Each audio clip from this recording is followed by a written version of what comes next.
Hello friends, இன்றைக்கி இந்த வீடியோவில் நம்ம பொங்கல் தாங்க சக்கரை பொங்கல் எப்படி செய்கிறதுன்னு பார்க்கலாம். ரொம்ப சிம்பிள் தான். பொங்கல்னாலே நம்மளுக்கு உடனே சக்கரை பொங்கல் ஞாபகம் வராமல் இருக்காது. மற்ற நாளில் நம்ம செய்கிறத காட்டிலும் பொங்கல் டைமில் வந்து கண்டிப்பாக அந்த ஞாபகம் வந்து வீட்டில் வந்து செய்வோம். 1 கப் வந்து நான் அரிசி எடுத்திருக்கேன், பச்சரிசி. அதை நல்லா வாஷ் பண்ணி எடுத்துக்கலாம். அது கூடவே 1/2 கப் வந்து பாசிப்பருப்பு எடுத்திருக்கேன், அதையும் வாஷ் பண்ணி எடுத்து ரெண்டுத்தையும் சேர்த்து நம்ம குக்கரில் போட்டு வேக வச்சு எடுத்துக்கலாம். கொஞ்சம் வந்து தண்ணி வந்து நான் அதிகமாக வச்சுக்கிறேன், நல்லா மேஷ் ஆகணும். அதுக்காக இது நல்லா குழஞ்சிரும் 4 விசில்லே. இப்போ இறக்கிக்கலாம். இறக்கிட்டு இதில் வந்து நம்ம நெய் வந்து கொஞ்சம் தூக்கலாக சேர்க்கும் போது டேஸ்ட் வந்து சூப்பராக இருக்கும். நான் வந்து இப்போ வேக வச்சு எடுத்தாச்சு. இப்போ பார்த்தீங்கன்னா உங்களுக்கு பார்க்கும்போதே தெரியும், நல்லா வந்து பருப்புலாம் வந்து நல்லா மேஷ் ஆகிடுச்சு.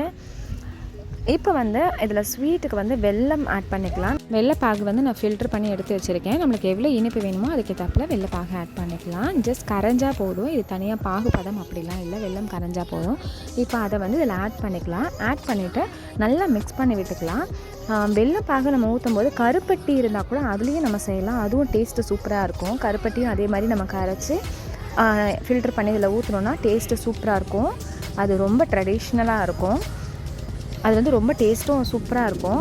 இதில் வந்து கொஞ்சம் சால்ட் ஒரு பிஞ்ச் ஆட் பண்ணிக்கலாம். எப்போவுமே இனிப்பு செய்யும்போது ஒரு பிஞ்ச் ஆஃப் சால்ட் ஆட் பண்ணுறது வந்து அந்த இனிப்பு டேஸ்ட் வந்து நல்லா தூக்கி கொடுக்கும்.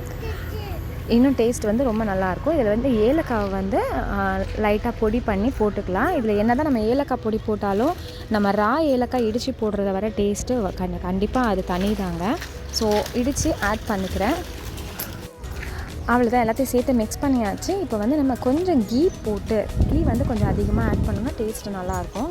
கீ எவ்வளோ வேணுமோ அதுக்கேற்றாப்புல ஆட் பண்ணி அதில் நம்ம முந்திரி, திராட்சை இதெல்லாம் போட்டு நல்லா ஃப்ரை பண்ணி நம்ம இதில் ஆட் பண்ணலாம். ஆட் பண்ணிவிட்டு சாப்பிட்டிங்கன்னா அப்படி ஒரு டேஸ்ட்டு சூப்பராக இருக்கும். டேஸ்ட் வந்து ரொம்ப சூப்பராக இருக்கும். இது டக்குன்னு செஞ்சிடலாம். ஆனால் நம்மளுக்கு என்ன தான் டக்குன்னு செய்கிற விஷயமா இருந்தாலும் நம்மளுக்கு மற்ற நாளில் கம்பேர் பண்ணும்போது நம்மளுக்கு செய்கிறதுக்கு தோணாது. அதுவே பொங்கல் வரப்போகுது, பொங்கல் அப்படின்னும் போது அந்த பொங்கல் ஞாபகம் கண்டிப்பாக வரும். உங்களுக்கு இது பிடிச்சிருக்கும்னு நினைக்கிறேன். இந்த வீடியோ பிடிச்சிருந்தா லைக் பண்ணுங்கள், ஷேர் பண்ணுங்கள், சப்ஸ்கிரைப் பண்ணாதவங்க சப்ஸ்கிரைப் பண்ணுங்கள். வேறு என்ன வீடியோ உங்களுக்கு குக்கிங் வீடியோ வேணுமா இல்லை என்ன ரிலேட்டடாக வேணுன்றதை கமெண்ட்டில் தெரியப்படுத்துங்க. முடிஞ்ச அளவுக்கு நான் அதை போஸ்ட் பண்ண ட்ரை பண்ணுறேன். நெக்ஸ்ட் வீடியோ மீட் பண்ணலாம். தேங்க்யூ.